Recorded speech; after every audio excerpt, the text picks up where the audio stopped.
Hola, muy buenos días a todos. Soy el doctor Manuel de la Maza. Voy a iniciar la presentación, pero primero quiero darles un pequeño mensaje.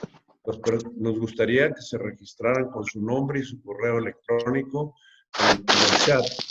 Y segundo, que las preguntas que tengan las vayan escribiendo en el chat y al final tendremos tiempo de responderlas. Tercero, la persona que no desee que aparezca su imagen, porque esto se va a grabar, apague la cámara. Y lo mismo, les voy a pedir a todos que pongan en silencio sus micrófonos, de lo contrario se interrumpiría mucho la transmisión. Esta presentación del día de hoy es parte pues, del interés que tenemos en la contribución social dentro del Instituto de Neurología y Neurocirugía del Hospital Zambrano, que formamos parte de TechSalud, y nos sentimos también con ese compromiso de dirigirnos hacia la comunidad y celebrar este Día Mundial de la Esclerosis Múltiple. Estas es nuestras instalaciones. El instituto está en el 8º piso del edificio de consultorios y aquí estamos los que formamos parte de este instituto y dentro de ella estamos los responsables de la operación del Centro de Atención en Esclerosis Múltiple. Y bueno, quisiera comenzar por hablar un poco sobre la celebración del Día Mundial. El Día Mundial se estableció por parte de la Federación Mundial de Neurología, la Federación Mundial de Esclerosis Múltiple, perdón.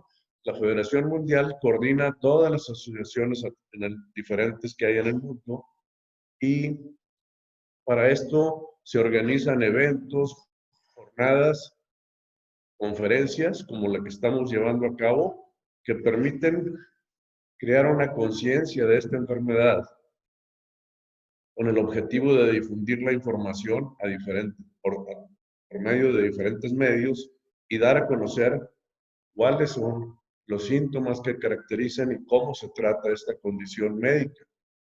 Dada la firme creencia de que una sociedad bien informada se convierte en más solidaria y da más apoyo a quien lo requiere.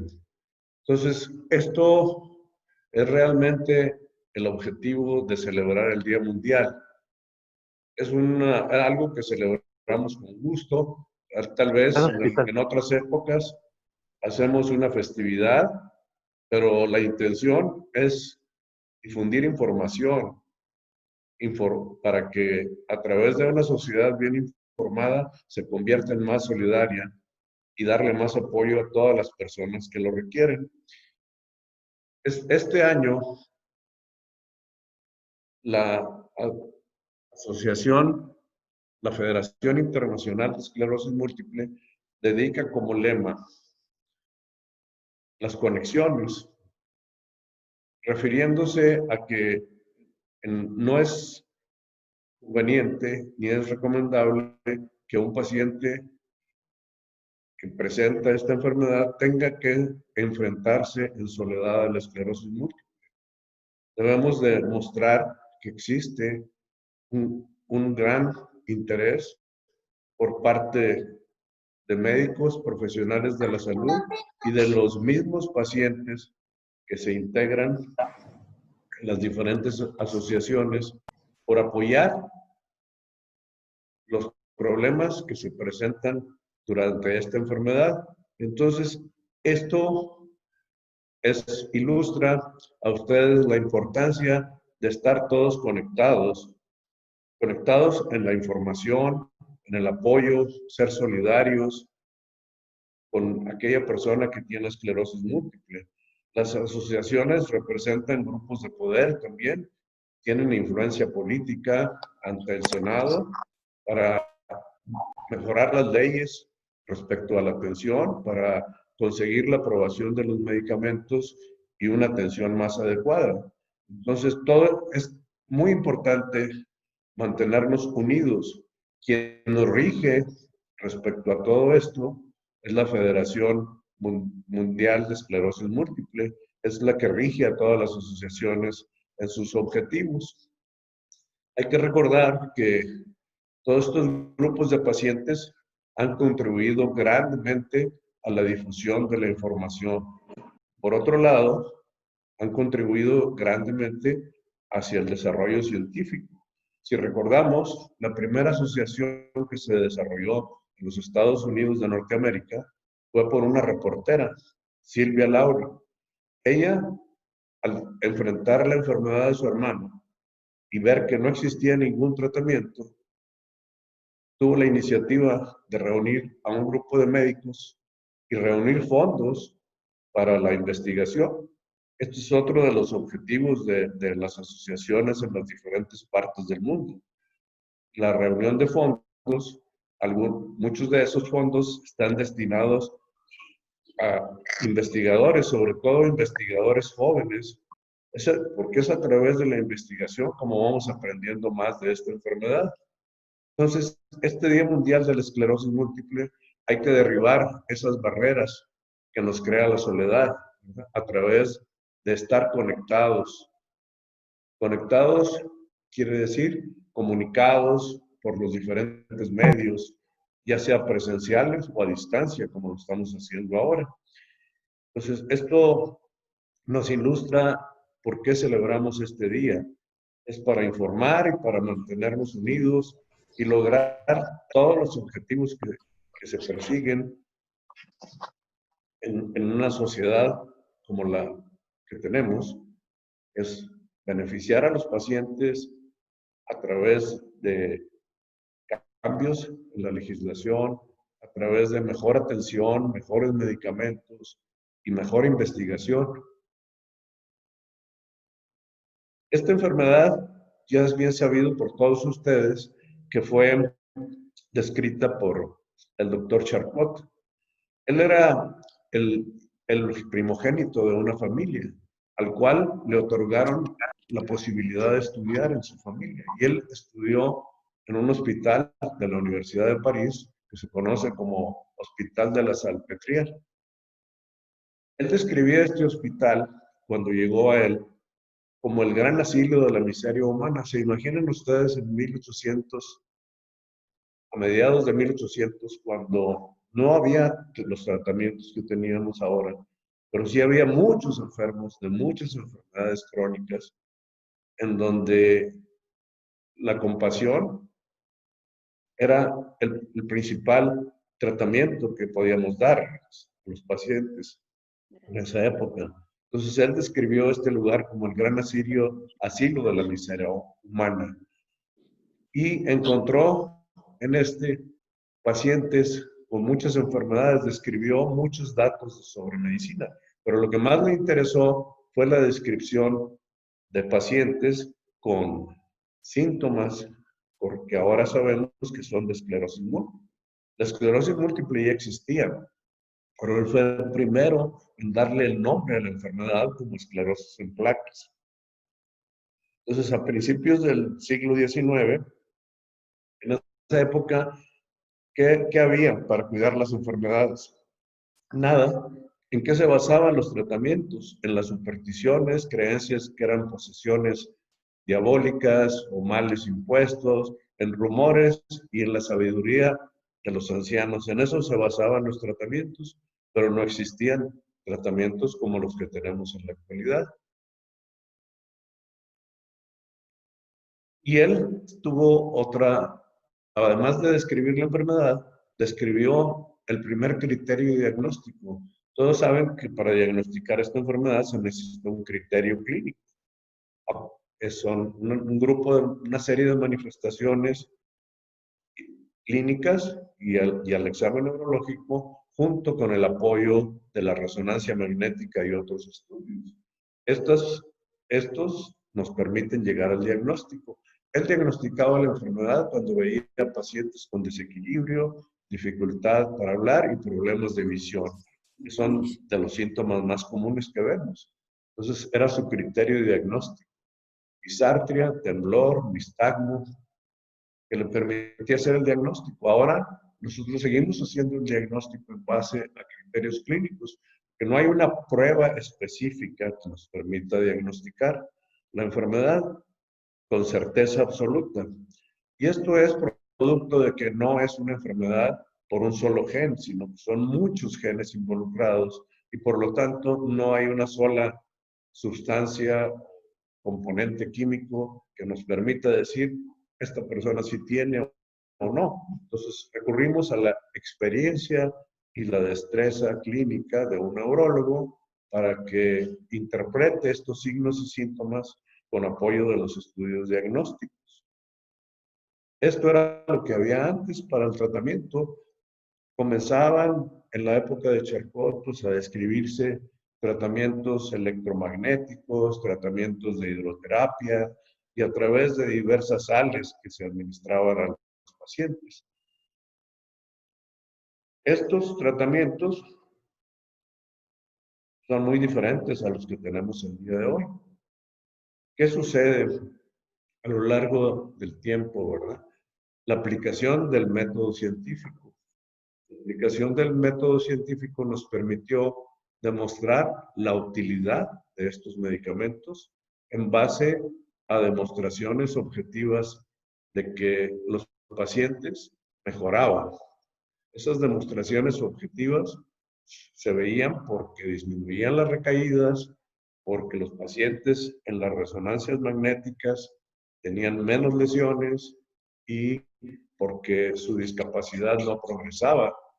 Entonces, contrario a la historia natural de la enfermedad, podíamos ver cómo estos tratamientos modificaban la evolución de un paciente. Entonces, estos tratamientos, conocidos actualmente como modificadores de la historia natural, están basados en una metodología científica. Y esa metodología científica consta de demostrar, como les dije, que cuando se le da a un grupo de pacientes y se compara con un grupo de pacientes que no, las diferencias estadísticas científicamente significativas nos indican que sí hay un efecto de esta sustancia sobre la enfermedad. Estos medicamentos se llaman modificadores porque todavía no podemos hablar de curación. O sea, la evolución natural que podría tener un paciente se ve modificada y esa modificación consiste en reducir los brotes o recaídas, reducir las lesiones en la resonancia magnética, reducir la atrofia y reducir la discapacidad.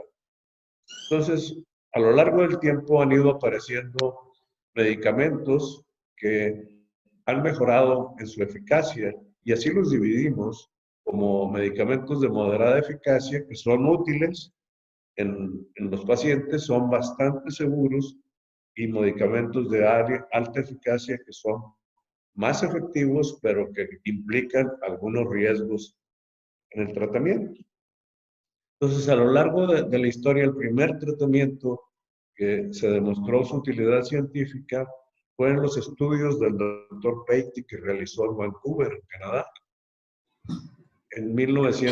Antes de 1995, él estudió muchos pacientes y aplicó método de la resonancia magnética seriada y comparó esto con pacientes que tenían la enfermedad por más tiempo, sin tratamiento y vio cómo había diferencias, ¿no?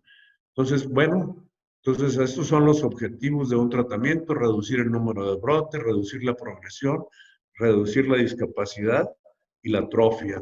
Eso es lo que buscamos. Cuando seleccionamos un tratamiento, lo seleccionamos de acuerdo con el grado de enfermedad.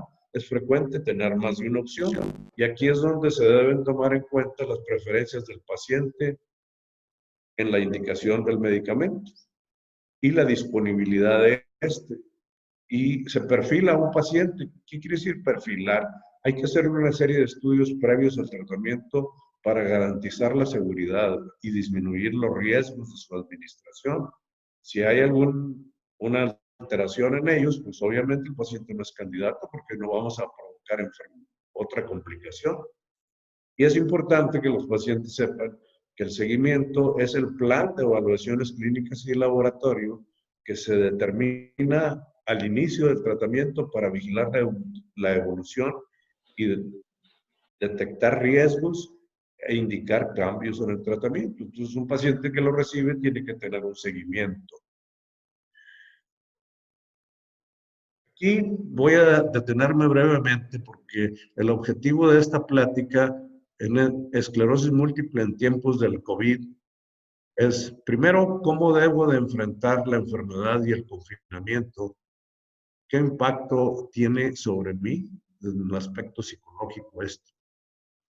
La otra pregunta que se va a responder, si tengo esclerosis múltiple, ¿me aumenta el riesgo de tener una enfermedad más severa? Probablemente la respuesta es no, ¿verdad? No por tenerla te enfermas más o te enfermas más grave. Y la otra es, si estoy recibiendo tratamiento por esclerosis múltiple, ¿tengo un mayor riesgo de una enfermedad grave? Esta es la gran pregunta, la cual hemos ido aprendiendo de la experiencia de otros países y ha ido mejorando esta información y eso es lo que les vamos a transmitir a ustedes. ¿Cuál es ese riesgo? ¿Qué tanto miedo se debe de generar? Porque se ha generado un pánico y esto no es nada bueno. Voy a terminar con esto para darle al siguiente conferencista su presentación. Muchas gracias por escuchar. Voy a hablar sobre el siguiente tema. Bueno, el propósito de esta plática pues es abordar temas muy puntuales. Yo pienso que voy a estar respondiendo algunas de las preguntas que más comúnmente nos hemos hecho tanto médicos como pacientes en estos últimos días desde que empezó el problema de la pandemia. Es algo que sin duda ha cambiado nuestro estilo de vida, pero no tiene por qué afectarnos a largo plazo y mucho menos afectar el curso de una enfermedad como la esclerosis múltiple, que hoy en día ya tenemos acceso a muchas modalidades de tratamiento. Voy a hablar específicamente sobre el tratamiento de la esclerosis múltiple en estas épocas. Bueno, una de las dudas más frecuentes que han surgido es si los pacientes deben de seguir acudiendo a dos citas programadas. En una clínica de esclerosis múltiple, lo ideal es que el paciente esté acudiendo a una cita de control cada 3 meses o cada 6 meses si el paciente está en una situación muy estable. Que puede ser algo diferente según el estado donde vive el paciente, la institución en la que se está atendiendo, y esto puede variar los tiempos en los que se revisan. Puede ser tal vez revisiones más frecuentes o revisiones un poco más espaciadas. La respuesta corta es no. O sea, cuando se tiene una cita programada en la que el paciente, la persona está estable, no tiene síntomas sospechosos de recaída y tiene ya un tratamiento establecido por varios meses que le ha estado sirviendo, basta con una llamada para saber el procedimiento a seguir y, si es posible, si la situación lo permite, posponer la consulta para un tiempo en el que sea más seguro ir a visitar al médico. Cada situación se debe de evaluar de manera individual. Esto lo aplica para todos los pacientes. Y bueno, repitiendo lo que dijo muy puntualmente el doctor de la Maza, es que por el hecho de tener esclerosis múltiple, no aumenta el riesgo de que una persona tenga la infección por COVID. Si una persona que tiene esclerosis múltiple le da la enfermedad por COVID, también no hay un motivo por el que esa enfermedad sea más grave, el COVID. Eso puede modificarse dependiendo del tratamiento que esté siguiendo, pero aún así no se modifica mucho el riesgo, y eso vamos a hablarlo más a fondo en un momento. Retomando lo de las consultas. Bueno, esperemos que el hospital o la clínica donde se atienden de esclerosis múltiple no esté en estos momentos así como en la foto, pero pues esto ya lejos de ser una realidad lejana que se veía en países europeos o en Estados Unidos, ya está ocurriendo aquí en el país y lentamente es lo que se está instaurando en Nuevo León. Y sí podemos establecer que las situaciones en las que se debe acudir a una cita programada es cuando se va a iniciar una terapia nueva. Si ya se tenía programado el inicio de un tratamiento para esclerosis múltiple, si es una enfermedad de reciente diagnóstico o si es una enfermedad ya diagnosticada, pero que por algún motivo se decidió iniciar un tratamiento nuevo y está planeado el inicio del tratamiento, la indicación es acudir a su consulta con su neurólogo y seguir las indicaciones que se tenían planeadas. El motivo número 1 es cuando se tiene una sospecha de recaída por esclerosis múltiple. Una situación de este tipo es una emergencia, siempre lo va a ser, y no es prudente pensar, bueno, mejor me quedo en casa, esperar a que pasen los síntomas. En otras ocasiones ya han pasado por sí solos. Cada recaída puede ser diferente y no se puede predecir cómo va a evolucionar la sintomatología en una recaída. Por eso es necesario ir a su consulta con el neurólogo, aún y si esta consulta no estaba programada. Para mayor seguridad, si es posible contactar al médico antes, pero esta es una urgencia absoluta. Y pues la siguiente situación es una que se presenta muy frecuentemente en instituciones como el Seguro Social, ISSSTE, en las que el paciente está yendo regularmente a recibir su medicamento, aunque no se tenga una situación de urgencia y aunque no se tenga una cita programada, pues se debe estar yendo cada mes o cada cierto tiempo a recoger su medicamento. Aquí se recomienda que el paciente acuda solo, tomando todas las medidas de higiene. Si no está en condiciones el paciente de acudir por sí mismo, mandar a alguien en su institución para que recoja sus medicamentos y no suspender el tratamiento por ningún motivo. Esa es una recomendación también muy importante. Bueno, ¿en qué situaciones se puede retrasar una cita programada? Pues complementando lo que acabo de mencionar, cuando no se tiene sospecha de recaída, si es una consulta ya programada en la que esté una situación de estabilidad, que no se han tenido síntomas nuevos o no se ha iniciado un tratamiento en los últimos 6 meses, se puede contactar al médico o a la clínica para posponer la cita. Eso sería lo más prudente para no exponerse a una infección por COVID de manera innecesaria. Una cita para programar estudios de control en los que el paciente pues está estable. No ha habido recaídas en los últimos 6 meses o en el último año. No ha existido un inicio de tratamiento reciente. En estas situaciones pues se puede reprogramar la cita. Si es un motivo especial, por ejemplo, una resonancia en un paciente que ha estado inestable con recaídas o para monitorear la eficacia de un tratamiento que se puso hace poco, pues pudiera ser necesario ir a programar el estudio. O si ya se tiene la cita para hacerse el estudio, entonces lo ideal sería que es diferente para ir a programar el estudio solamente. Y bueno, si tuvieron la oportunidad de hablar con su médico al inicio de la pandemia o antes de la pandemia y se previó que toda esta situación y se acordó mutuamente que se podían posponer las citas, entonces posponer la cita.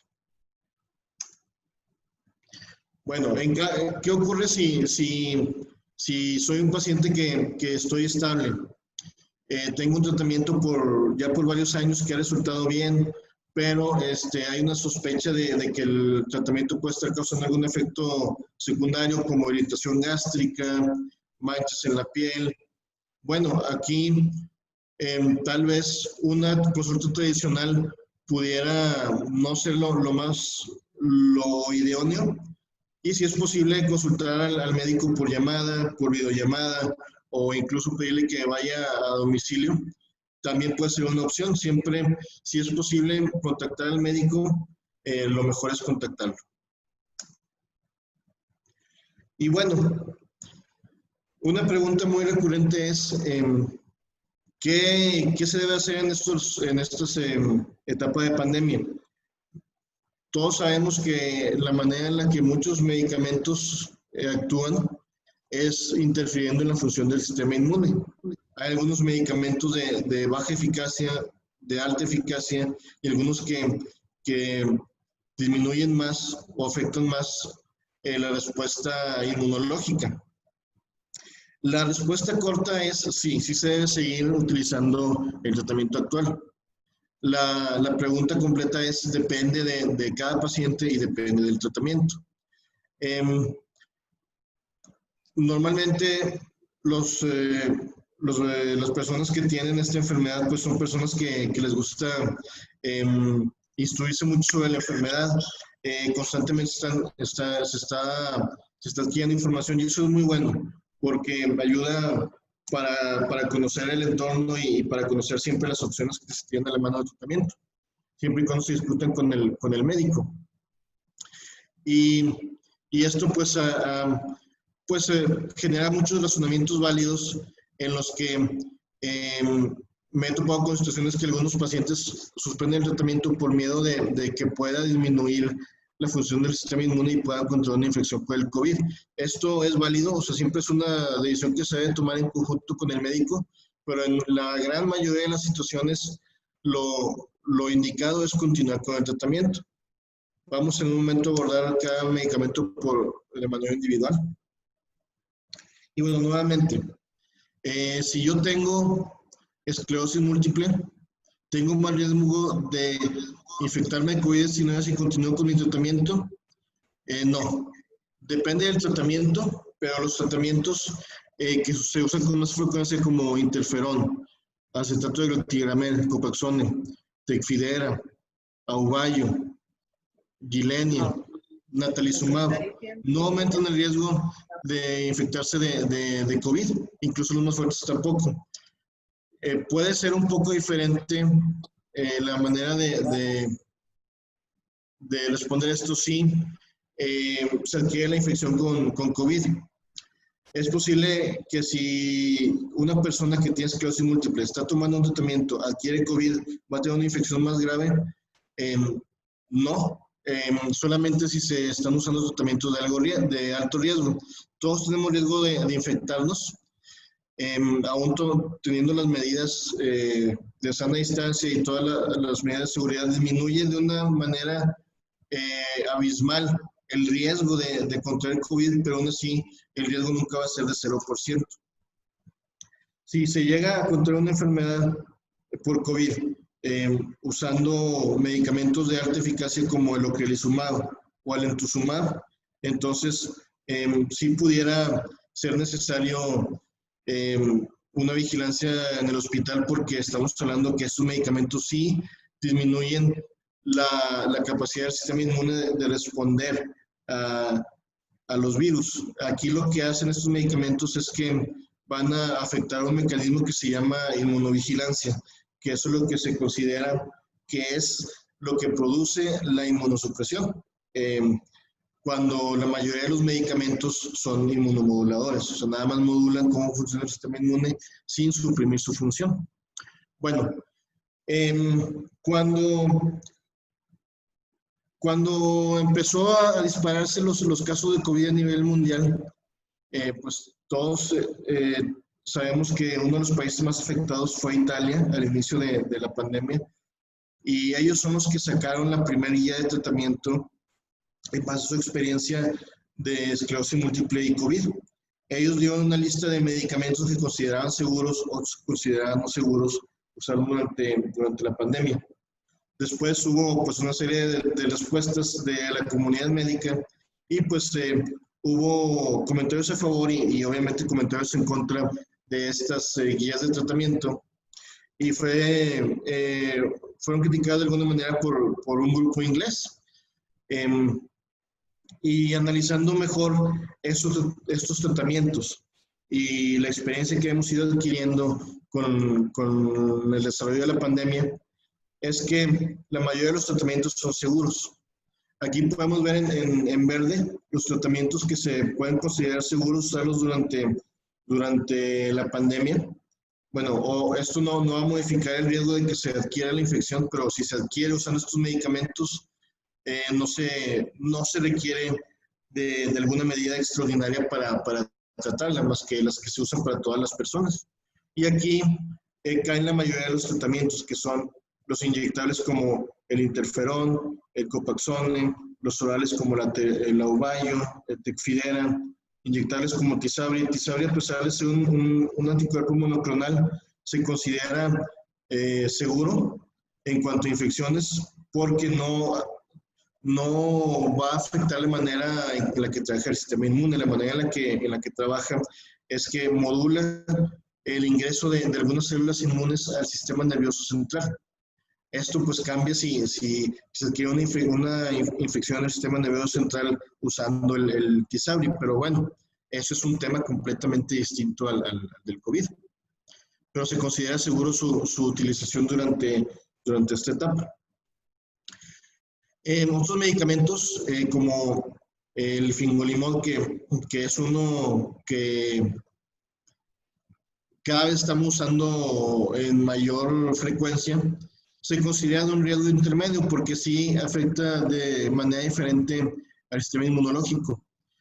No se considera apropiado suspenderlo, pero si se llega a contraer la infección por COVID tomando Gilenya, pues es necesario contactar al neurólogo. Pero aún así no sabemos el alcance del uso de Gilenya en esta época, e incluso se está investigando el uso de Gilenya como un posible tratamiento para la infección por COVID. Otros tratamientos de riesgo intermedio son el ocrelizumab y la cladribina. Se pueden usar durante esta etapa de COVID, siempre y cuando se haga una planeación adecuada con el médico tratante. Si se considera que el paciente está en riesgo alto de contraer la infección, pues lo mejor es posponer el tratamiento.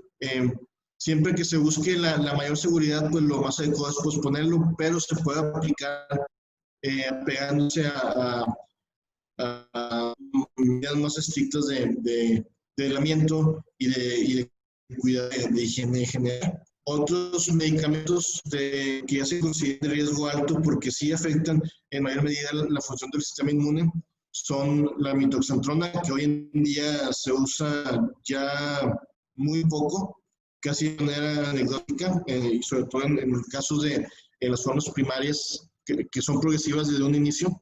Y el alemtuzumab, que ese sí se usa hoy en día, es muy eficaz, pero se considera que sí afecta la función del sistema inmune de mayor medida durante un periodo corto, y por eso se debe de usar con mucho cuidado. No está contraindicado. Se puede utilizar bajo ciertas circunstancias si está de por medio la seguridad del paciente, o sea, si es un paciente que realmente lo requiere porque tiene una actividad muy alta de la enfermedad, entonces se debe de usar. Y otras modalidades de tratamiento como el trasplante de células madre, pues se considera también de alto riesgo porque se lleva a cabo una supresión más severa del sistema inmunológico durante el trasplante. Bueno, y como un resumen de esos tratamientos, los de riesgo bajo y moderado, lo mejor es continuarlos. El beneficio es mucho mayor de continuarlos que si se suspenden. Y los medicamentos de alto riesgo se deben de considerar de manera individual la decisión de usar el tratamiento o no. Bueno, las preguntas vamos a dejarlas al final. Yo quisiera dejar en claro que lo más importante siempre va a ser la seguridad de cada paciente. Cada persona es diferente. No se puede usar una receta de cocina para tratar a las personas que tienen esclerosis múltiple. Cada caso se debe de tratar de manera individual, y es muy importante tener una buena comunicación con su neurólogo. Estamos solos en el Hospital Zambrano Elio, y les recuerdo que los que van llegando a la sesión, dejen por favor su nombre, teléfono y correo en la sección de chats. Y bueno, estoy viendo que ya somos casi 100 asistentes, espero que superemos los 100. Ahora Bueno, esto ha sido todo por mi parte. Voy a dar paso ¿está lista la licenciada Menchaca? ¿O? Sí, déjame compartir la pantalla. Si quieres dejar de compartir. Bueno, muchas gracias. Buenos días. Una disculpa por estas fallas técnicas. Mi presentación es acerca de salud mental ante la pandemia. Como ya hablaron los doctores, el doctor Francisco, el doctor Manuel de la Maza, que el doctor Charcot fue quien describió esta enfermedad sobre la esclerosis múltiple. Los síntomas dependen del área de afección cerebral del paciente y del estado de salud basal. Sabemos que esta afecta a múltiples sectores del cerebro y de la médula espinal. Los síntomas son múltiples o son diversos porque pueden ser sensitivos como hormigueo en ciertas partes del cuerpo, motores que pueden presentar rigidez, visuales como visión borrosa, visión doble, oculomotores, que son parálisis del nervio motor ocular, los urinarios como la incontinencia urinaria, los digestivos, cognitivos y los emocionales que pueden afectar nuestros sentidos. Estos trastornos, voy a hablar específicamente más de la depresión y la ansiedad, que son defectos cognitivos, y estos pueden alterarse por esta depresión que se presenta en estos procesos cognitivos, como son la percepción, la atención, la memoria, el lenguaje y el pensamiento, y pueden afectarse por la tristeza que se pueda presentar, por la desesperanza que a veces sentimos ante esta contingencia, los sentimientos de culpa. Puede ser fatiga, cansancio, pérdida de energía, dificultad para concentrarse como la memoria a corto o a largo plazo, el insomnio, que no podemos dormir o muchas veces dormimos en exceso, y la ansiedad o el enojo que en momentos difíciles como estos que estamos pasando por el COVID se pueden presentar, o los pensamientos de muerte o de suicidio. El COVID-19 está alterando por completo nuestro estilo de vida. Se está presentando un escenario de incertidumbre. Sabemos que experimentar la ansiedad es normal, pero sin embargo es necesario saber manejarla para vencer esta situación por la cual estamos pasando, donde estamos con mucha psicosis. En psicología conocemos el fenómeno llamado contagio social, que son situaciones en que las emociones se propagan hasta desencadenar situaciones de estrés, de preocupación y pánico.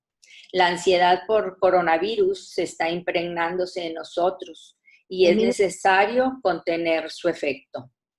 Esta situación de preocupación y de pánico altera nuestro estilo de vida e impactan en nuestra economía y provoca un comportamiento poco útil e incluso irracional. No sé si ustedes recuerden que a principios de esta pandemia empezó las compras de pánico, de papel sanitario, de Lysol, de alcohol, de cosas que teníamos para prevención, y pues a veces decimos esto no tiene un sentido, pero para estas personas que se sienten con esa ansiedad, con ese miedo, para ellos sí tiene mucha importancia.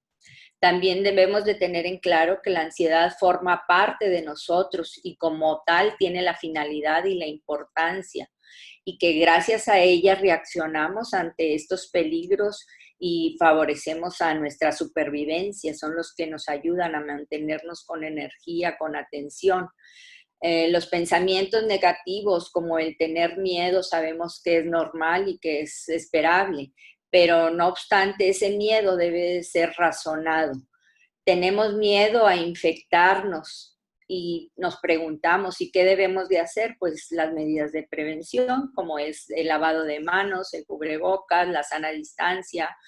También nos da miedo que poder perder a nuestros padres o a nuestros hijos, abuelos, o que tengan algún contagio. ¿Y qué podemos hacer acerca de esto para protegerlos? Pues estar con ellos, ¿verdad? Animarlos, tener actividades, escuchar música, hacer ejercicio, etcétera. Cambio, por favor. La siguiente, por favor. En la esquina abajo, derecha. Una videoconferencia tomando fotografía. Para aliviar la ansiedad del coronavirus debemos enfocarnos mentalmente, tratar de reducir esta hiperactividad que se da en nuestra amígdala cerebral, ¿verdad? Y es la que controla nuestras emociones. También activar la corteza prefrontal, que es la región que nos permite actuar, pensar de una manera más asertiva, más centrada y reflexionar sobre esta situación por la cual estamos pasando. Las emociones, sabemos que tenemos emociones básicas, que sentimos soledad por estar aislados, por estar distanciados, por no ver a nuestra familia, la tristeza por no poder abrazar a nuestros hijos, a nuestros nietos, el enojo por esta situación de tantas advertencias que estamos recibiendo de no hagas esto, no hagas lo otro, la desesperanza o la incertidumbre acerca de, pues no sabemos de dónde salió esta vacuna, no hay tratamientos, no hay medicamentos, el miedo a contagiarnos o a perder a algún ser querido por las situaciones que están pasando, que hay algún fallecido y nos podemos estar acompañándolo cerca de él. La aversión, que es el rechazo o el asco a ciertas situaciones, el amor, que eso pues nos ayuda, ¿verdad?, a tener un mejor equilibrio, la alegría y cómo podemos obtener todas estas, este balance, este equilibrio. También las recomendaciones que hay aquí, ¿verdad?, que puedo ofrecerles es como no escuchar tanta información. La Organización Mundial de la Salud reconoce que la pandemia COVID-19 ha generado un estrés general y que un modo para reducir este impacto es evitar escuchar todo el día esas noticias, esos datos estadísticos, que si hay más muertos, que si hay más contagios, que se dan a cada segundo. Debemos estar informados, sí, preocuparnos también, pero mejor ocuparnos, no obsesionarnos por toda esta información que nos están dando. El estar pendientes de estas cifras, de estas tasas de infección, de estos respiradores, que si hay capacidad en los hospitales, todas estas especulaciones que se están dando, eso nos eleva la ansiedad. La ansiedad y el pánico se alimentan de la incertidumbre, entonces estamos ante una situación que nunca habíamos pasado, el virus que no conocemos, que las vacunas o los tratamientos que no hay. Los pensamientos negativos, como el miedo, sabemos que es normal y que es esperable, pero hay que controlarlo, tener un horario establecido para dormir, para comer, para poder hacer ejercicio y también tener un relajo. A veces estamos en home office o el trabajo en la casa y nos pasamos de tiempo y ya estamos cansados. También tenemos que convivir con la familia, con nuestros seres queridos. Equilibrar nuestras emociones. Sabemos que la angustia es un sentimiento común y que nos hace sentirnos tristes, que nos debilita, nos sentimos deprimidos, nos aislamos, no queremos estar muchas veces con la familia, nos causa una baja autoestima y nos impide lograr esa esperanza, esa paz interior, la fe y pues así no nos da mejor salud mental. También tenemos que ser realistas, todos tenemos riesgo, como lo decía el doctor Francisco, que en los pacientes con esclerosis múltiple el sistema inmunológico tiene la capacidad de combatir esas infecciones virales en la misma medida de quienes no lo presentan. No hay que maximizar el riesgo. Esto nos lleva a sufrir, ya que si lo maximizamos, que si estamos alterados porque nos podamos contagiar o porque hoy no nos pusimos el antibacterial o vino mucha gente, etcétera, eso nos causa ansiedad, angustia y nos lleva a tener un desequilibrio y podemos llegar hasta tener a insomnio. También hay situaciones que no podemos controlar, pero sí podemos controlar nuestras reacciones y nuestros comportamientos, como actuando con responsabilidad y con un sentido común. Es importante saber que no debemos de saltarnos los horarios de comida, porque esto podemos obtener bajos niveles de energía, nos debilita. Sabemos que la depresión o algunos tratamientos y esteroides nos pueden causar el aumento de peso. La falta de vitaminas y minerales puede empeorar también los síntomas. Conocemos y sabemos que aumentar de peso produce problemas cardíacos, respiratorios y el estrés articular. Nos cansamos fácilmente si tenemos sobrepeso. El alcohol puede intensificar estos síntomas y pueden desequilibrarnos, puede haber falta de coordinación, podemos tener algunas caídas, podemos tomar, pero no en exceso, o comer ciertos alimentos, hablando con la nutrióloga o preguntándole al médico. Sabemos que el ejercicio es muy importante, que el ejercicio lo podemos hacer si estamos acostados, no nos queremos levantar, pues tener estiramientos, poder doblar los brazos, las piernas, voltearnos hacia un lado, hacia el otro, lo podemos hacer también sentados, poniendo un tapete en el suelo, dentro de nuestra casa, en el jardín. Podemos salir a los parques, ya está autorizado, pero a sana distancia también y tener las prevenciones que se nos están dando.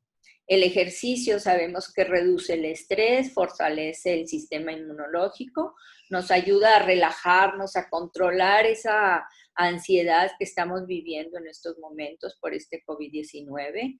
Sabemos que el ejercicio aumenta las endorfinas, la adrenalina y la serotonina, que eso nos da más energía, una mejor actitud, más energía, nos podemos mover podemos propiciar más un entorno positivo. Aumenta nuestra masa muscular y nuestra autoestima. La música también es importante, tener nuestros momentos de escuchar música, de relajarnos. La música nos trae gratos recuerdos. Podemos poner música de cuando éramos jóvenes, de cuando nos casamos, ver también algunas películas, algunos musicales, ahorita que nos están ofreciendo por estos medios del Zoom o por toda esta tecnología que hay, que están ofreciendo conciertos y muchos shows que nos ayuda a la concentración también y eleva la moral. ¿Y cuáles son los beneficios que podemos obtener al hacer el ejercicio, al tener una buena alimentación, al escuchar música? Pues aumenta la felicidad, reduce la sensación de cansancio, reduce la fatiga, mejora la higiene del sueño, reduce el estrés, previene la aparición del cáncer, reduce el riesgo de padecer miopía, reduce la presión sanguínea y reduce el ritmo cardíaco. ¿Y cuáles son las medidas? Mucha gente se pregunta, ¿cuáles son las medidas que debemos de prevenir para una infección del COVID con pacientes de esclerosis? Anteriormente, lo repito, ya los médicos dijeron, ¿verdad?, que es en general, para toda la población en general, son estos requisitos que escuchamos y escucharlos directamente del centro de salud, que es lavarse las manos con mucha frecuencia, con agua y jabón, desinfectarse con gel, limpiar y desinfectar las superficies de uso más común, el celular, la computadora, que creo que es lo que más utilizamos. Si tenemos alguna enfermedad respiratoria, evitar el contacto físico con otras personas y utilizar el cubrebocas, es muy importante. Evitar el contacto con personas que tengan enfermedades respiratorias, limitar saludar de mano y beso a otras personas. En dado caso que tengamos que toser o estornudar, cubrirnos con nuestro antebrazo y si no, tener pañuelos desechables que podamos tirar. Y los otros que son, si tenemos fiebre, dolor de cabeza o garganta, escurrimiento nasal, podemos acudir a nuestro médico. Yo los invito a entrar a este jardín de nuestra conciencia, sentados con una meditación, haciendo una introspección de cómo estamos, cómo nos sentimos, cuáles son esos sentimientos que nos están afectando. Yo creo que la primera actitud que debemos de tener es aceptar nuestra enfermedad y saber qué es lo que tenemos que hacer y no preocuparnos, sino ocuparnos en cuanto al ejercicio, la buena nutrición, tener una autosuficiencia, crear un entorno positivo. Y este jardín de nuestra conciencia es donde se presentan dos escenarios, que son las semillas del bienestar y las semillas del malestar. Y en el centro se encuentra la conciencia de uno mismo, y en estos almacenes se presentan dos, que como les dije, se presenta en el almacén del bienestar el amor, la paz, la humildad, la convivencia, y del lado de las semillas del malestar se presenta el odio, la rabia, la soledad, la ignorancia, el enojo, el sentirnos mal. Entonces, tomar conciencia de qué es lo que nos mejora a nosotros, de cómo podemos hacer que se sienta un ambiente positivo en nuestra familia, en nuestras relaciones, pues yo creo que hay que regar un poquito más esas semillas de bienestar y hacer a un lado esas semillas de malestar. Aprendamos a transformar. Las conexiones humanas generan conexiones neuronales. Si nos escuchamos o nos juntamos con personas positivas, esto va a hacer una transformación positiva. Muchas gracias. Estoy a sus órdenes. Estoy en el 8º piso y aquí les dejo mi número de celular. Si quieren mandar un WhatsApp, estoy a sus órdenes. Gracias. Muchas gracias a la licenciada Menchaca. Eso es algo que aplica para todos nosotros. Ahora vamos a continuar con el doctor Leonel Cantú, que nos va a hablar sobre la experiencia actual del COVID-19 en el resto del mundo, lo que sabemos hasta ahora del COVID y esclerosis múltiple. ¿Sí sale la presentación? Ya se ve. Adelante.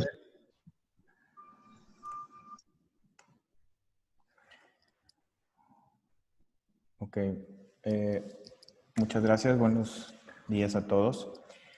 En los siguientes minutos lo que vamos a abordar es cuál es la experiencia de esta infección en algunos de los países, algunos de ellos de los que han sido más afectados, qué es lo que el grupo de neurólogos que tienen atención de pacientes con esclerosis múltiple han estado haciendo y recomendando, y cuál ha sido la evolución o la afección de esta enfermedad aunada al COVID.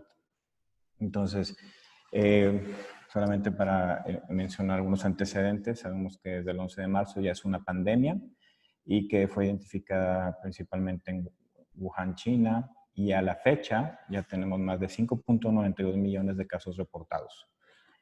El sistema respiratorio es el más comúnmente afectado. Sin embargo, algunos reportes han mostrado su potencial capacidad para invadir y vivir en el tejido neuronal.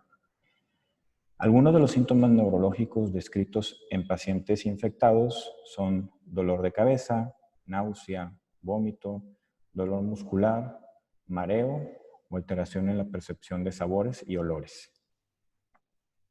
El mecanismo de ingreso al sistema nervioso se tiene la teoría que puede ser por medio de la sangre, al momento de respirarlo, llegar a los pulmones y luego por vía hematógena, o directamente por medio de la respiración en las células neuronales que se encuentran en la nariz. Son algunas de las hipótesis de cómo entra este virus al sistema nervioso.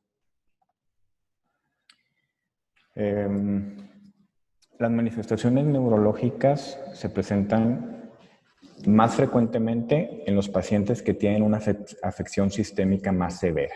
Es decir, estos problemas neurológicos en general no son tan reportados en pacientes que tienen síntomas leves o síntomas moderados o inclusive pues, los que son asintomáticos. Algunos de estos pacientes han descrito síntomas como fatiga, dolor muscular, dolor de cabeza o confusión. Algunos síntomas neurológicos severos asociados a la infección por COVID-19 se han descrito casos muy aislados de encefalitis o neuropatías, alteración de los nervios o inclusive infartos cerebrales, pero estos meramente han sido casos, muy pocos casos, y son meramente descritos en algunas de las literaturas de los diferentes países. Y también se ha reportado un aumento en la incidencia de síntomas neuropsiquiátricos, sobre todo ansiedad y depresión. En relación, ¿qué es lo que los diferentes autores a nivel de los países han reportado con la esclerosis múltiple y el COVID? En general, no existe un mayor riesgo de infección comparado con la población en general. Sin embargo, algunas descripciones han establecido que en pacientes con esclerosis múltiple, la infección por COVID se ha manifestado por cierto empeoramiento de algunos de sus síntomas neurológicos ya establecidos, pero esto también es algo muy pocos casos. También hay una hipótesis en que el efecto inmunomodulador de los tratamientos que se dan para la esclerosis múltiple presenta cierto beneficio ante la llamada tormenta de citoquinas, es decir, cierta protección. Sin embargo, todavía eso lo tenemos como una hipótesis. Y actualmente algunas de las terapias usadas en la esclerosis múltiple están siendo investigadas como posibles protectores al síndrome de distrés respiratorio agudo ocasionado por la infección, entre ellos el fingolimod. ¿Qué es lo que han reportado algunos de los países? Primero vamos a pasar con una experiencia de los italianos. En los reportes italianos han establecido que hasta el momento se sugiere que los pacientes con esclerosis múltiple no tienen un mayor riesgo de contraer la infección o un riesgo aumentado de infección severa comparado con pacientes sin esclerosis múltiple. En una corte italiana de 232 pacientes con esclerosis, el 96% presentaron síntomas leves y el 4% síntomas moderados a severos. Pero de estos pacientes con síntomas moderados a severos existía una comorbilidad, que es la que ya conocemos y que ha afectado a la mayoría de los pacientes con otras enfermedades como diabetes, tabaquismo, asma, obesidad, cardiopatías o la edad avanzada.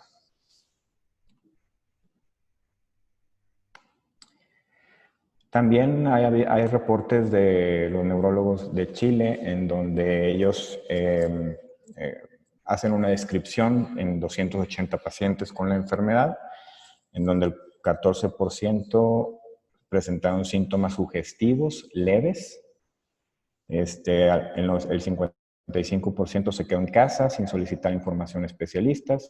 Esto lo hicieron por medio de una encuesta. Y el 14% acudió a urgencias y el 10% contactó a su neurólogo para pedir opinión sobre qué tenían que hacer. De este grupo, solamente 10 pacientes le hicieron la prueba, de los cuales solo 3 resultaron positivos. Y de los 3 positivos, 2 de ellos necesitaron vigilancia en hospital por síntomas moderados y también estos pacientes que estaban con síntomas moderados tenían una comorbilidad de las que ya mencionamos. En general, no hay una mayor incidencia de infección. También en este grupo de chilenos.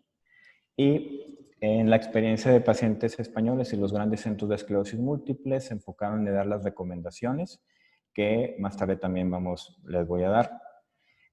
En general, evitar acudir a salas de emergencias y hospitales.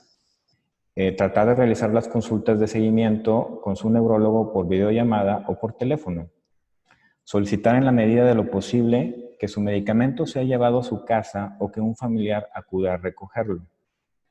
Evitar actividades sociales o acudir a lugares concurridos. Estas siguen siendo las recomendaciones, pero como ven, son las mismas recomendaciones para cualquier otra enfermedad.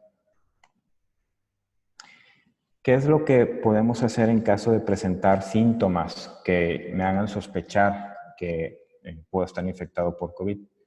No acudir a salas de emergencia o lugares concurridos para evitar la propagación. Contactar al neurólogo o departamento de emergencias para informar sobre sus síntomas y recibir instrucciones. Y su neurólogo valorará si es apropiado suspender el tratamiento para esclerosis múltiple, pero en la mayoría de los casos esto no es necesario. Hay muchas preguntas de que si es con la medicina que yo estoy tomando, necesito suspender el tratamiento, pero eso no es lo recomendado. Y también dudas sobre si acudir o no a lugares donde hay mucha gente, pues eso no es una recomendación de no hacerlo. Las recomendaciones generales de cuidados en esta pandemia para pacientes con esclerosis múltiple. Mejorar el lavado de manos frecuente con soluciones con alcohol mayor de 60% e higiene en el hogar.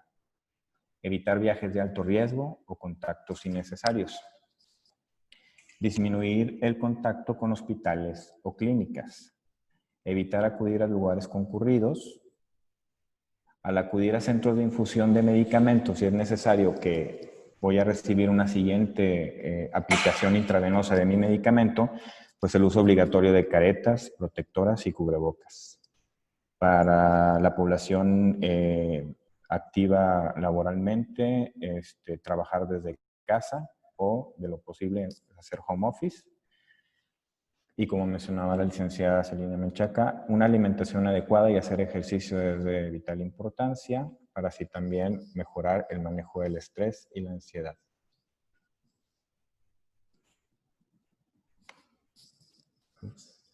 Sí. Ok, pues esto es la información que hasta el momento se tiene sobre los diferentes centros en algunos países. Como pueden ver, no hay una mayor incidencia de infección y las recomendaciones son las mismas para cualquier enfermedad. A continuación, le voy a pasar la palabra al doctor Manuel de la Maza. Sí, solamente para hacer algunas conclusiones antes de pasar a responder algunas preguntas que nos han hecho a través del chat. Las conclusiones, como pueden ver ustedes, es que seguimos recomendando ser estrictos en las medidas de prevención. La mejor recomendación es la prevención para los pacientes.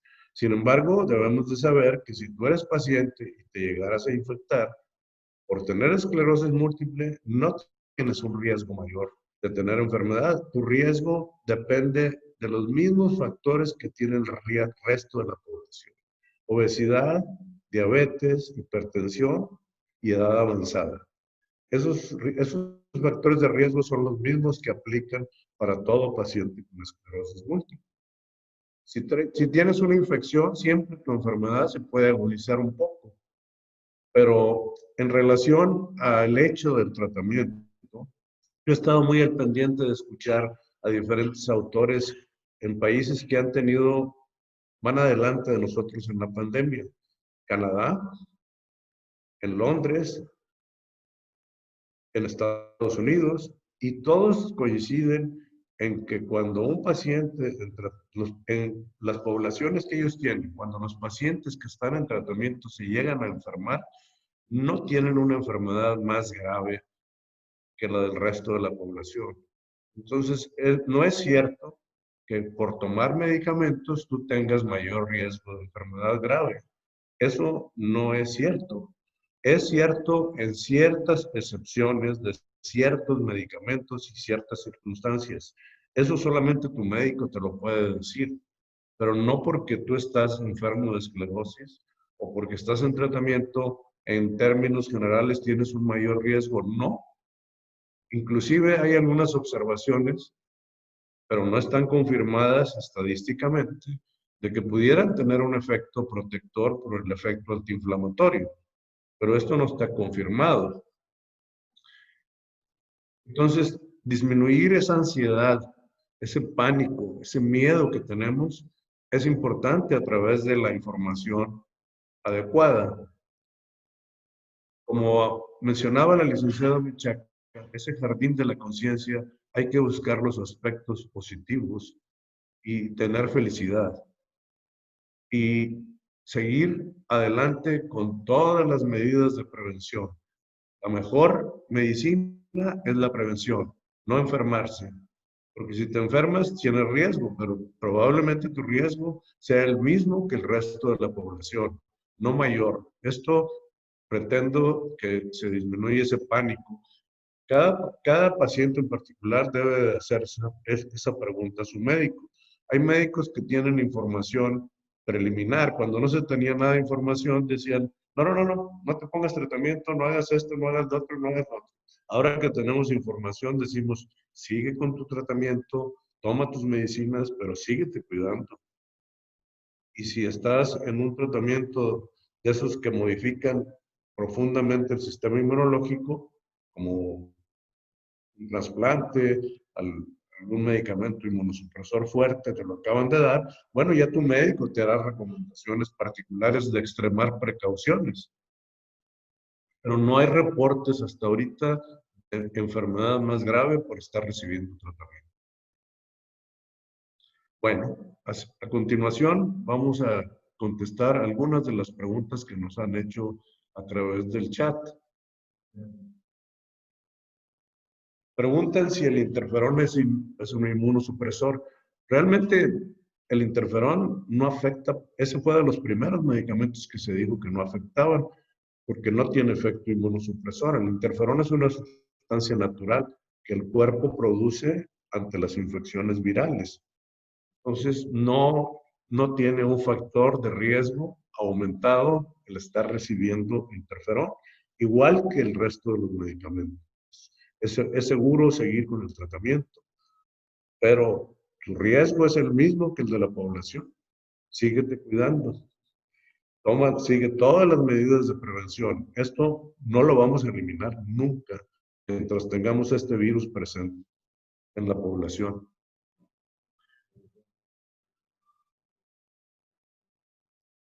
Preguntan el rituximab.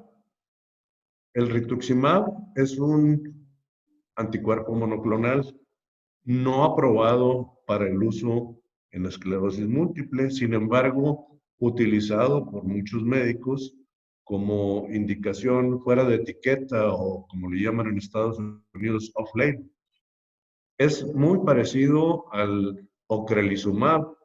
La diferencia es que el ocrelizumab es humanizado y el rituximab es quimérico, es decir, tiene más de células y genes de origen animal que humanos. Es muy parecido su efecto. En realidad, quizás no, como se dice, no se ha visto un riesgo aumentado de tener enfermedad más grave por estar recibiendo este tratamiento. Yo creo que aquellos pacientes que tienen respuestas marcadas de disminución de los linfocitos como consecuencia de este tratamiento, tal vez tengan que cuidarse un poco más, pero no hay ninguna demostración de enfermedad más severa en estos casos. En los pocos pacientes que se han infectado en las diferentes partes del mundo.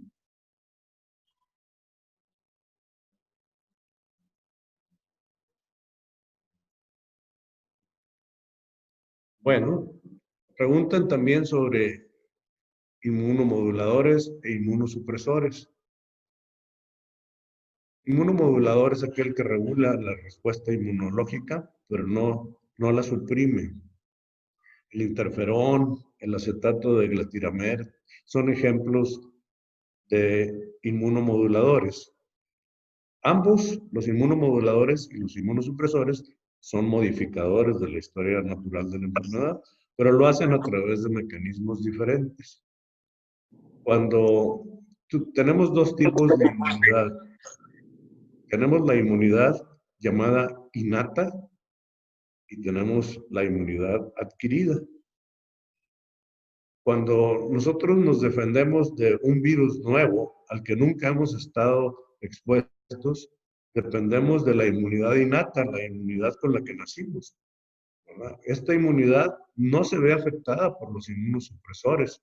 Es por eso que no hemos visto ese riesgo aumentado y el efecto antiinflamatorio probablemente pueda ser de algún beneficio, sin embargo no está esto demostrado. Entonces el inmunosupresor sí afecta la inmunidad adquirida principalmente.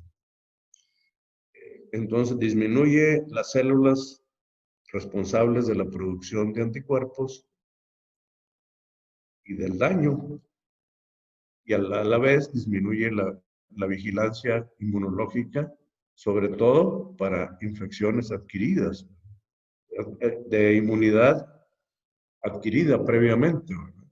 Pero la inmunidad innata, que es la que tenemos todos, esa no se ve afectada por estos medicamentos. Eso es para contestar esa pregunta.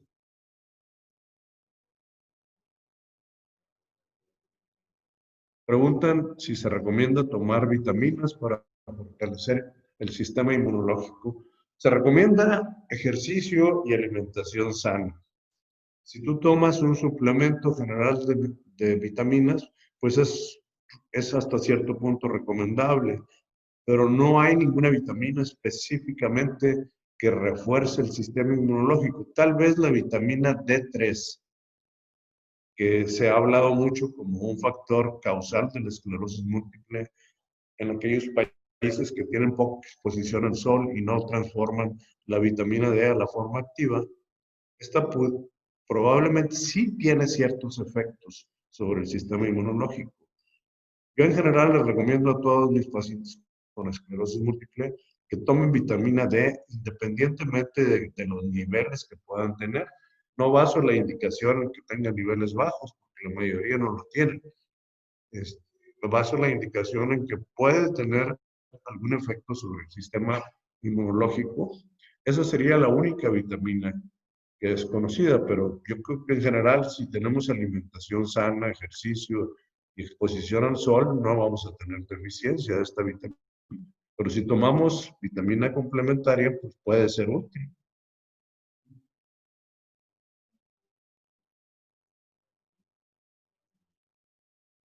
Pregunta alguien que si en este centro de esclerosis múltiple de Tech Salud tenemos algún medicamento para remielinizar. La respuesta es no, porque los medicamentos que tenemos no estamos haciendo investigación en ese aspecto. Y los medicamentos que tenemos son aquellos que están aprobados por la COFEPRIS. Son los que utilizamos en este tratamiento y no existe ningún medicamento aprobado por COFEPRIS para remielinizar. Los investigadores en otras partes del mundo sí han pretendido desarrollar productos que tengan el objetivo de remielinizar, pero hasta ahorita no se ha logrado nada que realmente sea efectivo.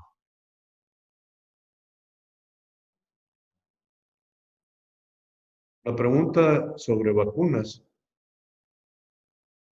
Las recomendaciones de la vacunación, cuando se tenga para el COVID, van a ser probablemente las mismas. Pero en esto falta mucho todavía por ver qué recomendaciones nos dan.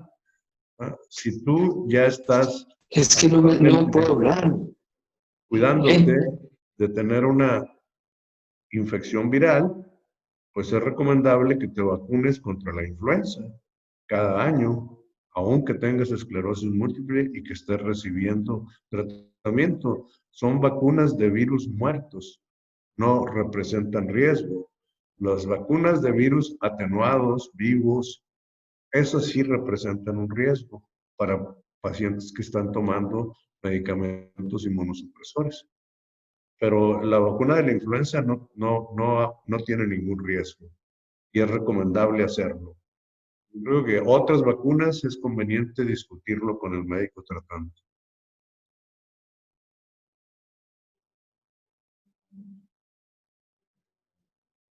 La vitamina B12 no tiene ninguna demostración científica que mejore la esclerosis múltiple.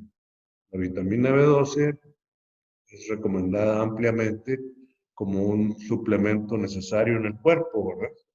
Pero no tiene una indicación específica para esclerosis múltiple. Si alguien la toma, pues no le va a perjudicar tampoco. Yo quisiera mencionar algo sobre todo lo que es medicina alternativa. La medicina alternativa surge cuando la medicina científica no tiene las respuestas para una enfermedad. La gente busca formas alternativas de tratamiento. En el caso de la esclerosis, yo creo que tomar ese riesgo de medicina alternativa cuando tenemos medicamentos con demostraciones de efectividad y de buenos resultados en el largo plazo, en la actualidad, yo no tomaría ese riesgo, porque estos tienen demostración científica y la medicina alternativa no tiene una demostración científica. Cuando algo surge como una observación de algo, tiene que hacer un estudio y demostrar que realmente sea útil. Que le des lo que le des a un paciente, siempre va a mejorar. Siempre va a mejorar un paciente cuando le das un tratamiento alternativo. Bueno, vamos a pasar a la siguiente pregunta. Es una pregunta para la licenciada Celina sobre si hacer meditación No para sé. que nuestro cerebro no piense tanto y no se canse la meditación. Hay una pregunta para Celina Menchaca, Sí, para la gracias. licenciada. Hacer meditación, no sé si ya la leíste. Sí, a Lupita Jiménez que pregunta, ¿hacer meditación ayuda? Sí ayuda mucho porque ayuda a hacer una meditación, es estar tranquila, hacer una introspección, saber qué es lo que está detonando esa inquietud o eso que nos hace sentirnos mal, que como dices, no cansarnos, ordenar todas nuestras emociones, ¿verdad? Todo lo que estamos organizando. Sí te ayuda y te ayuda mucho a la respiración, a concentrarte, a estar en ti misma y a mantener un entorno más positivo. Gracias. Una pregunta más es, ¿cuál Sí. es la recomendación del uso de vitamina D3? ¿Cuántas mil unidades? Eso es para el doctor de la masa. No lo escuchamos, doctor. Está su micrófono apagado. Ah, Paco, si quieres contestar la pregunta, ¿cuál es la recomendación del uso de vitamina D3? Bueno, la recomendación. La dosis. La dosis arriba de las 2000 unidades es un nivel adecuado. O sea, hay datos de seguridad que puede ser mucho mayor la dosis diaria y es seguro. Y eso lo sabemos de otros grupos de pacientes, no específicamente en esclerosis múltiple. Pero se pueden dar dosis tan altas como arriba de 10,000 diariamente y es aceptable, siempre y cuando se vigilen los niveles de la vitamina D en la sangre para saber cuándo hay que dejar de darla. Un método que usamos muy frecuentemente es de dar vitamina D a todos los pacientes, independientemente de que no sepamos su nivel de vitamina D, porque no es tan práctico medirlo en ocasiones. Pero sí es recomendable usarlo por un tiempo limitado y en el mejor de los casos hacer una medición para saber cuándo dejar de darla. Pero arriba de 2000 es una dosis adecuada. una de las preguntas que están haciendo también es sobre qué opinamos sobre la hipótesis del libro Cerebro de Pan. Este libro habla sobre el uso del trigo, de los carbohidratos y de los azúcares, como disminuir todos estos alimentos como para mejorar muchos de los padecimientos, incluyendo algunas enfermedades neurológicas. En general, aunque no hay protocolos o estudios que hagan esta demostración de forma directa, una recomendación es, debido a que también el aumento de azúcar o de carbohidratos pues no va mucho a favor de la estabilidad de muchas enfermedades, la recomendación es que el consumo de estos productos pues sea moderada o baja.